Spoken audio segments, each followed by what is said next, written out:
রাজনীতি করলে টিকিট খেলতে পারবে না সাকিব আল হাসান।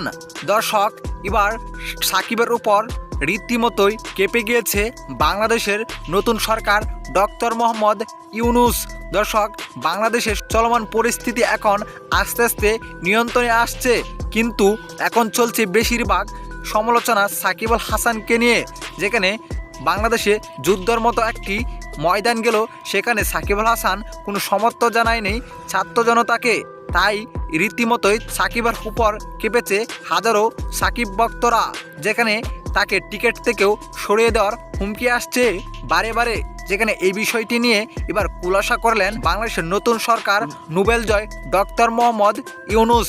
যেখানে তিনি এক সংবাদ সম্মেলনে এসে বলেন, সাকিব আল হাসান রাজনীতি করলে টিকিট খেলতে পারবে না, তাই যে কোনো একটি বেছে নিতে হবে, এবং কি সাকিব ভালো খেললে দলে সুযোগ পাবে, নয়তো অন্য কোনো প্লেয়ারকে দিয়ে খেলানো হবে, তবে দুর্নীতিবাজদেরকে দলে সুযোগ দেওয়া যাবে না।